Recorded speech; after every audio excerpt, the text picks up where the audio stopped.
Hey guys, it's Wanda from Crazy Days, and today I just thought I'd take a little time and introduce you to a new series I guess I'm going to start doing throughout the next few months and years. As people come by and they have stories, I want to tell their story, and I just always have a sit-down chat with all the women that come through, and I talked to a couple of them and asked, could I interview you? Because they are unique ladies, as everyone is, and as ladies on a homestead, lots of times we feel very distanced from other people. We have nobody to talk to, and we like conversation, right? So this is going to be conversations, and it's just a way to help other ladies have somebody that they can talk to, even though they don't know these ladies. Some of them you might. At times there may be homesteading channels here and I'll talk to the woman. But the first two ladies that I've got coming up, I've already did the interviews. I just got to get them edited and up. They both are just friends of mine that live in a distance not too far from here, but one of them about an hour and one about 45 minutes. And it's fun to just listen and just enjoy conversation with another lady, right? That's the way I feel. So today, I wanted to start off my conversations just a little bit before I start kind of delving into other people's conversations and a little bit about my life. Some of the conversations are going to be pretty interesting. One of them is a pastor's wife. Another is a midwife. And then I have others down the road that will be coming into Deep South over the next few months. As they come, we're going to talk to them and kind of give a little bit of their story. We're not going to give away the whole story, but they're going to talk. We're just going to sit and have chats. And one of them, I hope, is my daughter. She does have a YouTube channel, but she has 7 children. The youngest is twins, and she's raising Ronies. Ronies is their last name. And she has a very unique story. And she just really hasn't put it on her channel yet, everything that's going on in her life. So I would hope to interview her and have her tell just a brief points of her story and then go to her channel and expound on that. We have Permapastures Farms coming in. I'm hoping to get Michelle to sit down in a couple of months and us just have a chat, because Michelle's a very interesting person and just a really good friend. Several of the people that come by are just going to be people that I know. And if they give me the permission, we will sit down and have a chit chat. So you ladies can have a chat with somebody besides somebody on YouTube. Granted, some of them will be, some of them won't. And I think you'll enjoy the first two ladies coming up. But a little about Wanda's story before we get started, because we have Sharon's story and Reneda's story coming up. And then we'll work from there. Guys, I don't talk too much about my past. I really don't. It's hard, it's difficult, and the funny thing is, most of my past is really a good story. Really good story. I grew up with a mom and dad that were gentle people. They weren't fighters, they weren't arguers, they didn't smoke, they didn't drink, they didn't do drugs. I tell people we lived in a Leave It to Beaver world. Ozzie and Harriet, you know, whatever. My mom and dad were good people. We went to church. We fellowshipped with the people at the church. We lived a good life. We got up, went to school. We came in. We played, did our schoolwork. Went to bed on the weekends. We went to church. We went over to aunts and uncles and cousins' houses. We were very family oriented. My mom was one of 18. My grandfather had 2 wives. The first one had 7 children. She passed giving birth to the 7th child. Even back then, she was in a hospital, not at home with this child. And then the last wife was my grandmother. My mom was the 4th of 11. One of the, we say the 3rd of 10, but one of the older ones passed. And then my grandmother had 10 that lived. And so we came from big families. My dad had 8 siblings, and y'all, it was a lot to have a lot of family reunions, especially my mom's family. They're still big on wanting to get together, even this many years later. But as a kid, I grew up with Easter egg hunts and huge Christmas parties and stuff with 100+ people there all the time. And it was just amazing. But as I grew up and became a teenager, I was very independent in my thinking. Always have been. My mom says I'm just a different creature altogether. And I was just always a loner, even as a child. I love books. Books was my favorite thing. It always has been. You want to make me happy, you send me some books that I can get into. I could read all day long. And when I married Danny, I thought, it's time to write a book, because I've been wanting to write a book forever. And I thought I was going to be sitting out here doing nothing. And I had all the time in the world to write a book. And that changed drastically. Running a homestead, you don't have time to sit down and write a book. If you write a book, boy, I don't know how you fit it in. I did manage to get a cookbook, but that was pulling recipes and getting them typed in right quick. But as a child, I read a lot. I remember the first time I went to the library and got my first library card, I was like in the 1st or 2nd grade, maybe 2nd. And once I discovered all the books out there, I was hooked. I got the maximum amount of books every time. And all through high school and everywhere, I went to the library. That was a part of my life, was going to the library, getting books. And when I had a spare time, I was reading. That's all I wanted to do, was read. My senior year, I met someone, and we decided to get married. And I ended up pregnant before I married, and we got married the month before I graduated. My daughter was born that November, and the rest is history. I was married to that person for 30+ years before I got a divorce. It was kind of real hazard time when you're married to someone who is an alcoholic. It is a very, very difficult life, but it was also a good life. We always had something to eat, we always had a place to live, and the kids were healthy. I homeschooled. I did a lot of canning. We had a garden, but most of the time I put stuff in the freezer. I did not do this very often. I did some things, but not to the extent Danny and I do. I was a freezer person. I love putting things in the freezer. We owned a meat processing plant for a little while where we processed deer. So I was a big part of that. I knew how to do that. He was a carpenter, and we built our own house twice. So I knew carpentry from the get-go. It wasn't something new to me when I met Danny. I already knew about carpentry, plumbing, electrician. Plus, a job I had before I met Danny was with a construction company that owned rentals. And I was the office manager there.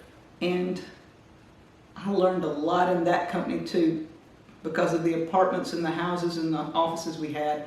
We also had a building supply company, and so building supplies was a big part of my job. As I was raising my children, I decided with my first one, when she was 3 to 4 years old, I thought I wanted to homeschool. Back in the 70s, nobody was homeschooling. It was unheard of. And I sat down when she was, like I said, 3 to 4 years old, and started teaching her how to write and things. By the time she was 5, she could write her letters, she knew her numbers, she knew all the colors, she could read small words. And I started her in kindergarten, and that year mandatory kindergarten was supposed to start in the year she started kindergarten, and I didn't send her. And I got a lot of flack from a lot of people, but she learned to read and write, she excelled, she hit the 1st grade and just kept going. I had 3 or 4 children. I think I had 4 children by that time.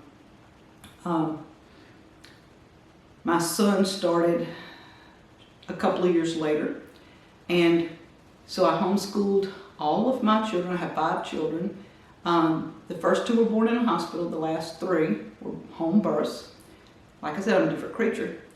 I homeschooled all of them. We had good days and bad days. There was times I wished I'd have put them in school. There was times I was very glad I didn't. Out of my 5 children, the 2 girls are married. My oldest, like I said, Amy, has 7 children. The youngest 2 are twins. They're 2 years old, will be next month. My youngest daughter has 4, and her youngest will be 2 in 3 months. So they all interact, they visit back and forth because they live within a few miles of each other. One of my sons is not married at the time, but he has children, and so he is a carpenter. He does carpentry work. That's what his dad did, that's what he does. One of my sons was in and out of trouble a lot, stayed in and out of prison for a while, and one year when he was out, he had a massive motorcycle accident and is disabled now. So he has no children. My youngest has married a couple of years ago. So far, he and Patty have no children. Jesse and Patty have none. During my marriage, the only thing that got me through some days would be my faith. I came to know the Lord when, just before my 3rd son was born, a few months before I got pregnant with him. And that changed my life. That was the big deciding factor. And my faith got me through years and years of a marriage, raising kids, everything. Throughout the years, some people would say, look, you seem very blessed. Even though you have troubles, you're very blessed. And I said, I am. God takes care of me. When I was pregnant with my middle son, I started getting into herbs and studying herbs, and that was my first home birth. I took courses and I read books and I studied online. I did everything I could to understand the natural way and became a natural health consultant. I found really quick that people don't want natural, and for several years I tried to help people with natural remedies and things, and they would come get them, but they wouldn't use them regularly, or they didn't want to change something in their lifestyle that was making them sick. And so I finally just give up. It didn't fit the lifestyle people wanted. They didn't want natural. They wanted a quick fix. And I said, look, you're 40 years old and you didn't get here yesterday and you can't get fixed tomorrow. Natural fixes take time, and you've got a lifetime, a 40-year lifetime of bad decisions. You can't fix it overnight with a natural cure. And if it didn't fix it right then, they wanted a pill that stopped whatever was going on that quick. And so, I said, I can't do it. And when people asked for several years, yes, I would give advice, but I didn't push it anymore. Sometimes the natural way is the easier way, but most people choose the doctor way, I guess you would say. And that was hard for me to swallow because I thought it should be as natural as possible. I'm one of those that do not take pills. I'm not one that pops anything every day. I only take a BC if I have a headache and it won't go away. That's the extent of my medicines. If I get a really bad cold or something, I might take a cough medicine or a NyQuil or something if I have to. My colloidal silver is my go-to. If I get a sore throat, my ginseng violet's my go-to. I always keep a supply of herbs, and now that I found essential oils a few years ago, I keep a supply of essential oils. We have herbs in our garden, in our yard, everywhere. So I kind of got an idea about empowering women, and it didn't come to fruition then. I had a place that I wanted to set up and put a library and have people come in and sit down and study the natural way. Take my books, I wanted shelves like this with books on them and comfy chairs and stuff in the building, and they could come in and do their own studying. I didn't have to tell them what to do. I could point them in the right direction, kind of like a library for natural health. And then I had a room that was going to be set up with herbs, powdered herbs and things, and they could go in and make their own herb combos and tinctures and things like that and learn how before starting their their own stuff. And it never manifested. I never got it done. I was halfway there before life changed again. And this would have been in the 80s, mid to late 80s, near 90. And I just got frustrated with the whole health thing and just lived life. I still did my herbs. I still did things throughout my kids growing up. We had a good life. My kids were homeschooled, and I took them everywhere, did things. They had outings and friends, and people were always in my house. I have more than my children. I have probably 25 to 30 other children that call me mama half the time, because they were in my house a lot. And so I have a variety. When we go somewhere and I see some of those children and they go, Mama, Danny's looking and going, okay, you got more children? I said, yep. So I've been adopted as a mama for many children. So not only was that a part of my life, but my church. My church was a big part of my life from the time I made a profession of faith. And I was not the piano player at the time. I didn't play the piano up until many years later. I had taken lessons as a child, and I loved playing the piano.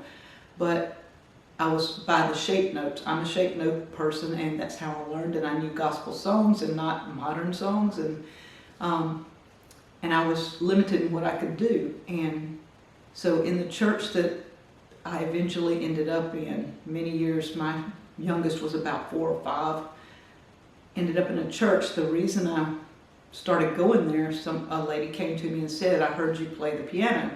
And she was my Avon lady. And I said, well, yeah, but I haven't played in churches since I was a teenager.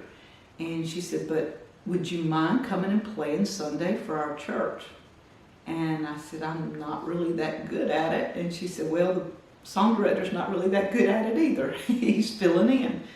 And so I went, I played that Sunday, and I guess I was there about 15 years, 18 years, I'm not sure exactly. It was a long time. And I enjoyed the church. I was the pianist. The organist was my best friend. She and I sat on weekends and played songs at the church and practiced, and just, we knew each other on the piano and organ. We could just think alike. And we were friends outside of church.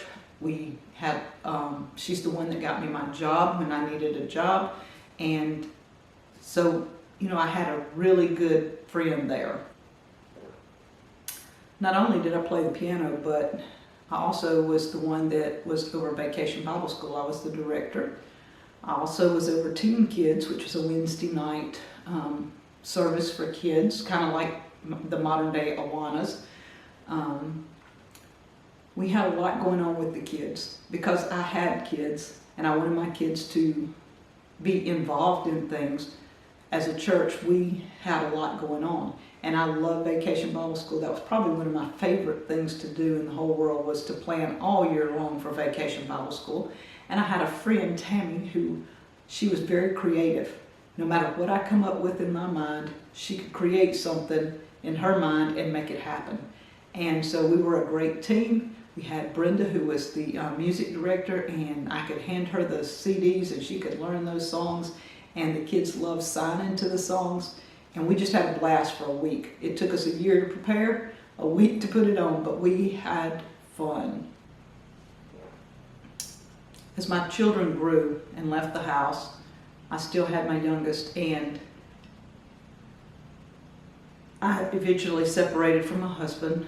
I had a job that my friend had helped me get in her office, and she retired and I became the business manager, or office manager there. And I stayed there 4 years. At that time when I left, I was in a point in my life where I had moved out of my house. I'd left my church. I left my job, and I was sitting in a 1-bedroom apartment across the street from Lowe's going, Lord, what? You've kicked me out of everything that I held sacred. Everything I knew was gone. And I was sitting in a 1-bedroom apartment with no money. And I'm sitting there going, I don't have much time, maybe a year, and they're going to kick me out. I can make enough money to keep the bills paid, but I got to find a job. So I went on a job hunt. At 50, not many people will hire you. I was overqualified because of my experiences in the office for most any job I went to, and they wanted somebody younger that didn't know much. And most of these jobs I could have done with my eyes closed. I could have sat there and worked all day long and finished their job in half the time that most everybody else took. But I didn't get a job. For 3 months, no job. And at that time, the little bit of money I had saved up from working for 4 years was slowly dwindling away. And I'm like, I got to do something. And my girls kept saying, Mom, go to college. Go to college. And I'm like, I'm 50. No. So when I couldn't find a job, I applied for a grant so I wouldn't have to pay the money back. And I told the girls, if they approve me, I'll go to college. It'll be God's way. I'm just going to go for it and see what happens. Well, they approved me. I went in as a medical coder. That's what I wanted to do. I spent a year and a half in college before I met Danny. One of the best times of my life. Being able to be around younger people. Most of them were anywhere from 18 to maybe 40, 45, and I was 50. Those kids were amazing. Now, they weren't good kids, not all of them, but they were fun to be around. They gave you energy. I enjoyed that. I got to work with the nurses and the nurses' aides program. I graded their papers. I spent time doing things that they needed doing, running their errands, and I got paid for it, so it paid my bills. I worked hard in college, and when Danny and I met, I was working to finish up. I had a year left, and I moved here, and we got married that year before I started the second year, and I went 6 months to a college near us and needed almost 6 more months to finish, and Danny got sick and I backed out and I never went back. We started the homestead, we started doing things, and I don't miss it. It was fun, and for that period in my life, those kids were energetic. They gave me some great thoughts into what's going on. It was weird, they're different, but I got to see, in order to know now what those kids are going through, I got to be a part of that at age 50, and I can understand where these kids are coming from now that are in college. And I think that's helped our YouTube channel a little bit because I understand these kids. If they come around, I can talk to them because I was there as an adult, a 50-year-old, in the middle of their life. When Danny and I met, I was at probably a good and bad place in my life. The college was a good place. It was giving me focus. It was helping me to become who I was and not a part of somebody else or whatever. I was learning who I was and how I could function by myself. And when I met Danny, the relationship side of my life was just in the dumps. And I'm like, Lord, I want someone to be a part of my life that wants to share my life, that enjoys day-to-day things, doing things together and all this. And I didn't want to get married. I really didn't. I liked my single life. And I thought, I just want to date occasionally. Somebody that's just like in a closet. But God thought different. I knew what I wanted, but God knew what I needed. And I wasn't even looking for somebody like Danny, except I wanted to just visit. I wasn't even in a closet, and just when I wanted to visit with somebody or go out to eat, say, hey, talk on the phone, whatever. But God knew I needed somebody day to day. And when Danny and I met, it was just a different from anything I've ever had in my life before. And I never thought I could spend every day of my life, all day, with somebody and not get tired of them. Now, we have our ups and downs, and sometimes, we look at each other and he goes out, I can't do videos with him around. I have to go, hey, find something to do. And he's chopping wood. while I do a video, because I can't talk to you with him sitting in the room unless he and I are chatting. Now when we're doing live streams, it's easy for me. I can chat to him and you, and I feel like I'm in a group situation. But if I'm trying to convey something that is on my mind, if he's listening, I'm afraid I'm going to mess up, and I do mess up. And I have to send him out of the room, which is kind of crazy. But our life has come together beautifully. Danny and I have been working on this homestead for 8 years. And if you want to know more about Deep South Homestead, you can go over and check Deep South Homestead out. And there's a lot here on Crazy Days also. So I'm going to end it right there with Danny and I, because you can find out a lot about us on our channels, and let you know that's just a little about Wanda's life, where Wanda's been and how she's handled situations. We're going to be doing conversations with women. It's going to be amazing. You're going to love it, and you're going to get to hear other ladies' ideas, their thoughts. Some of them will get in depth, some of them will hit the surface, but that's okay. It's women empowering women, and I promise you, you'll love these women. Check out Sharon and Renata over the next couple of weeks, and guys, let's empower each other. Thank you from Crazy Days.